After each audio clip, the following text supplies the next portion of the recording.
Hi guys, and welcome back to another video where today we're going to be predicting the scores of week 31 of this, the 2020-2021 Premier League season. Now, as always, before we get into this week's predictions, let's have a quick look back at how well we got on in week 30, and it wasn't too bad this week. So last week had an average week, only had 6 points, no perfect results, but that's 6 out of 10, so only 4 wrong, not bad. Yeah, I came away with 10 points, Nathan, 2 perfect scores being the Manchester United 2-1 victory against Brighton and Hove Albion, and the 1-1 draw between Everton, the Toffees, and Crystal Palace. Now, representing the viewers last week was Isaac A, only coming away with 1 point there, Isaac. So hopefully this week's viewers representative will do a little bit better. Top scorers of the week, though, with 11 points, very good, 1 more point than myself, were Mark Chapman, Reece Ali, and Tiji Mamen Vagase. So congratulations to the 3 of you. But how does that affect the league table? Our predictions table, well, top of the shop with 211 points is Mahmoud Conte, only ahead from David Redcliffe because Mahmoud has got 8 more perfect scores than David. I'm currently back up a little bit, Nathan, up to 3rd position with 207 points. Then we got the likes of Screenboy 8 and Beckham Dominic, Francis Bellardi, etc., etc. Nathan, you're down in 2 places, 24th position on 180 points, so hopefully you'll be able to catch up a little bit this week. But if we just scroll down slowly, you may be able to find yourself on the table and give a couple of shout outs: SG Minor, Roberto Hollis, Owen Foster, Jamie Kane, who else we got here? Ryan Kumar, Andrew Walters, etc., all the way down to now 247 players. But let's see if we can catch up with the likes of Mahmoud and David this week. So let's crack on, make some predictions for week 31. Okay, so first up, we've got the 8 o'clock on Friday on BT between Fulham and Wolves.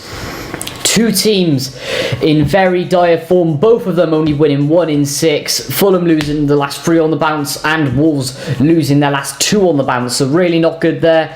This is going to be difficult, and Fulham, they're starting to fall away from Newcastle now with all these losses that they get. Newcastle, yes, they're grinding out these draws, expanding the gap in the relegation zone, so Fulham, it looks like that it's very likely they could be going down now if they don't start to turn things around. Tricky one to predict this. It really depends on whoever turns up on the day, I think. I'm going to go for a 1-1 draw. And I have gone exactly the same as you, Nathan. I'm going to go for a 1-1 draw as well. I can't split these teams. Wolves down in 14th position over the past couple of seasons.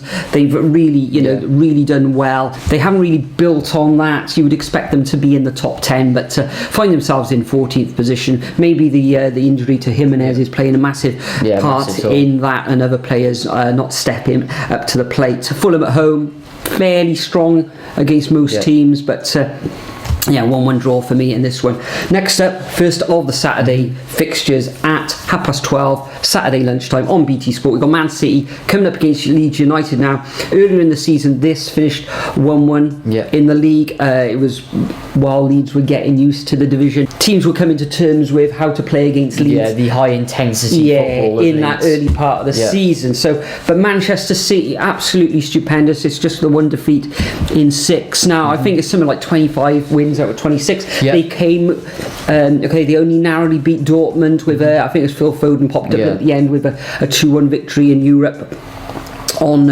Tuesday evening. I don't think they'll have too many problems coming up against Leeds. There'll probably be a little bit of rotation in that squad, and everybody's going to be vying for those places now with the running, the business end of the season, be it in the Premier League, which it looks like they've got sewn up, the FA Cup, the League Cup, and of course the Champions League. The quadruple is still on, so I think. But they do have to turn it around to Dortmund though as well. Yeah, well, they're winning 2-1. I expect them to go to Dortmund, shut up shop. They'll probably be in Hungary that match, I should imagine. Yeah, because it's a German game. Yeah, in the Puskás Arena, no doubt. So I think that Leeds will win this one. The players who are going to come in, I should imagine there's going to be some changes, and I think they're going to win 3-0. Interesting. I'm actually going to go for a 4-1 here. I think one goal we'll be able to sneak through from Leeds. And saying that, Leeds are actually on the same points as Arsenal at the moment, which is absolutely crazy. But yeah, surely Man City have got to win this. I'm going to say 4-1. Yeah, in the last couple of weeks, Leeds have gained victories of Fulham and Sheffield United, teams at the bottom of the table. So I can't see Leeds winning this one at all. Absolutely not. Anyway, moving on. Next up, we've got the only 3 o'clock we could say between Liverpool and Aston Villa. Now, who remembers the 7-2 monstrosity at the start of the season? Man United losing 6-1 and Liverpool going one better, let's just say. But yeah, Liverpool are starting to turn it around in the Premier League now, winning their last 2 games. I mean, yes, against Arsenal at the weekend, Arsenal was hopeless in that one, and so were Wolves. But then again, they were terrible before that. They did lose last night as well to Real Madrid 3-1 at Real Madrid's training grounds. That's a poor result for them, and they're surely not going to be happy by that, and they're going to want to turn it around. Villa, they could have something in this game. I mean, they're currently in 44. Well, they're currently in 9th on 44 points. Inconsistent form, beating the teams around that they need to really, but they did get draws against Newcastle and Wolves, and just teams they should be beating there. But tricky. I'm going to go for 2-1 Liverpool to be safe. Yeah, I completely agree with you again, Nathan. Second time I've agreed with you this evening already. Villa absolutely smashed them last time. Matt Grealish is still injured. Not sure when he's going to be returning to action. So I think Liverpool, fantastic away from home. At home though, absolutely terrible. But I think this is going to be a little bit of a turning point. They lost last night, as you've already said, against Madrid. Coming up against this Villa side, I think it will be close. Martinez in goal for Villa has been excellent. Liverpool not firing on all cylinders in front of goal. Jota coming in for Firmino last night, so maybe he can get on the score sheet again. And narrow 2-1 victory to the Reds at home. Would you believe? Then next up at 5:30 on Saturday afternoon or evening, whatever you want to call it, we've got Crystal Palace coming up against Chelsea. Now, Crystal Palace salvaged a 1-1 draw against Everton last time out, when a lot of people were tipping Everton. Crystal Palace, I know they got quite a few injuries themselves. I think Batshuayi's loan tied, as it's called. Yeah, that's right, because he's playing against his parent club. It's finished 4-0 earlier in the season to Chelsea at Stamford Bridge. I don't think it's going to be that big a deficit. Chelsea are in action as we speak at the moment against Porto in the Champions League. Not too much of a rest, but I think they'll have just enough to beat Crystal Palace, and I'm going to go for a 1-0 away victory to the Blues. Yeah, I'm actually going to go for a 3-1 here. I think Palace, you just don't know with them really. Probably don't. What if they're one of the most inconsistent sides in the Premier League? They like to grind out the draws and stuff. They're not scoring much either, but they haven't. One loss in 6 is very interesting. One loss in 6 is very interesting, but if you look at it, really, they've only scored 5 goals in 6 matches, which is quite poor in my eyes. But yeah, they have. I mean, if you look at when they last played Tottenham, they got dispatched 4-1, and I'm sorry, but if you get dispatched 4-1 by Spurs, then I think it's going to be 3-1 Chelsea. Unfortunately, it's going to be a big scoreline. Unfortunately, Palace fans. But moving on, next up we got the midday on Sunday between Burnley and Newcastle, tie at the bottom of the table. Burnley, inconsistent as anything again, losing to Southampton, which was quite a shock, 3-2 last time around. And then they did beat Everton, of course, in that surprise victory. So you don't know with Burnley either. And now coming up against the Newcastle side, doing everything to stay in the division at the moment, drawing anything they can find in high-scoring games. Their defence is just leaky as anything, just typical Newcastle at the moment. But I think Burnley are going to edge it with their infinite wisdom, and I'm going to go for a 2-1. Yeah, I'm agreeing with you yet again, Nathan. Burnley, I think they were ahead in that match against Southampton last weekend. So how they didn't hold on to it, and they normally do in those type of games, don't they? They hold on out for a victory. Newcastle looks like they're trying to keep things tight, although they 4 draws in their last 5 fixtures, but I think they will come up a little bit of a cropper in this match. If Newcastle can continue to get draws and likes of Fulham and West Brom drop points, then they should be okay. However, I think Burnley will just win this one 2-1. And next up, we've got a very exciting game at the top of the table between the Hammers. West Ham coming up against Leicester Huge game. City. Now West Ham, quite a few injuries in there. Same with Leicester at the as moment. well. Leicester, you could say that as well. Jesse Lingard has been an absolute revelation. Scoring goals for Spurs. I'm not sure how many it is, something like 6 and 8 or something ridiculous Mental. like that. Assists as well, doing very well. Earned himself an England recall as well, I believe, didn't Well he? deserved. Leicester, okay, they are in third position, losing last time out against Manchester City. To be fair, 2-0. 2-0 is a good result against Man City, Well, it's considering the not injury disgraced. issues they have. That's right. So- But this is going to be a tight game, but I fancy the home team. I think the Hammers, whether Antonio is going to be fit for this one, I'm not sure. That'll be a massive blow if he isn't fit for the weekend. But I'm going to just edge it with the Hammers, and I'm going to go for 2-1, even though they're starting to leak goals now. Yeah, I think it's going to be tight, but I think it's going to be high scoring. I'm going to go for Desmond's 2-2. I can't separate the two sides, to be honest, and I think they're just going to cancel each other out in the end. Goals though, goals, 2-2. Yeah, if you want to tip on the betting, I'm going to go for over 2.5 goals in this fixture. Surely, yeah. Anyway, moving on. Next up, we have got Spurs versus Man United. Another big game, but I'd say West Ham Leicester's bigger, to be honest. Tottenham currently hovering in 6th position, drawing to Newcastle as well. That's a disappointing result. Beating Villa and then losing to Arsenal as well, which is quite a shock there. But Man United winning everything. Can't remember the last time they've lost, actually. They do like this very low scoring games as well, and they do like to draw against some silly teams as well. Difficult this one, but I fancy Man United in this one, and I think they're going to come away with 2 goals and keep a clean sheet. 2-0.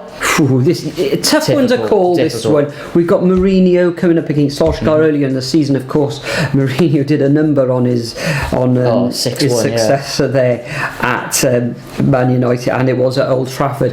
And I think he's going to do the same again. There won't be as many goals. Manchester United in action against Granada, I believe it is, in the Europa League on Thursday. Just a few days rest. Okay, they do play Sunday, so they've got 3 days rest after that match. But I think this is a game that Mourinho will not want to lose. Bale, hopefully he's going to pull some out of the bag, and I can see Spurs winning this one 1-0. And next up on Sunday at 7 o'clock, we've got Sheffield United coming up against Arsenal. Surely now Sheffield United they're down. They're, what are they, 15 points from safety, something ridiculous like that, behind Newcastle. I think they could actually be relegated in a couple of weeks as well, in a couple of game weeks. 1 victory in their last 6 matches. Arsenal 10th position. Shocking. They're having a terrible season. However, just the 2 defeats in the last 6 matches, and they were against Liverpool and Manchester City. So you can't discount them, and they are coming up against the Blades. I think they will give Arsenal a run for their money. Arsenal don't seem to like to play against these sort of physical teams, do they? Odegaard, I believe, could be missing for this one. It's touch and go whether he'll be there, so that'll be a little bit of a blow in the middle of the park. And of course he's only on loan at Arsenal, isn't he? So he's got himself there. Is he going to stay? Is he going to go at the end of the season? I don't know, but I think Arsenal will just sneak this one 2-1. They should have enough talent, the likes of Aubameyang, Lacazette, the Saka, etc., to win this one. 2-1 to the Gunners for me. Interesting. I've actually gone for 2-1 as well. I think it's going to be a tight game. And Sheffield United, they'll push them all the way, but not enough for them. And saying that, I can't actually see Sheffield United getting anything for the rest of the season. No. I think they're going to finish on 14 points, which, if I'm not mistaken, is the joint 2nd worst of all time. Behind Derby, and then Huddersfield got 15, didn't they? Yeah, they still got 8 games then to get a point. 8 games. I can't see it, to be honest, with their running. But anyway, moving on. Next, we've got another struggling team in West Brom versus Southampton. Southampton getting a solid win last time around. I think it was against Burnley, wasn't it? It was 3-2. And then West Brom, absolutely stupendous against Chelsea. Thomas Tuchel getting his first loss, getting masterminded by Big Sam, but straight back down to earth for West Brom. I'm going to say 2-1 Southampton, even though they've been fairly okay recently. Jeepers creepers, we are agreeing on so much this week, Nathan. Too much. Tuchel's first defeat. I was a massive coup and buster for a lot of punters out there throughout the world, you could say. Southampton in 13th position, a good win against Burnley at St Mary's. So Can they go? Can West Brom actually win 2 matches on the trot? Can Big Sam pull off the big escape?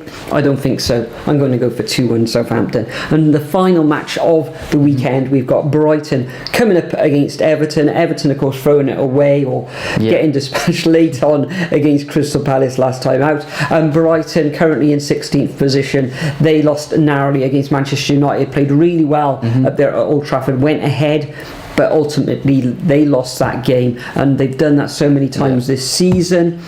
I think this one they're going to cancel each other out. I think Brighton will look to last week's defeat and try and shore up a little bit at the back. They've got good players there in the Seagulls ranks, but I think this is going to end up 1-1. Richarlison had a few chances to score last week and just didn't put them away, and I think Calvert-Lewin may have been unlucky too.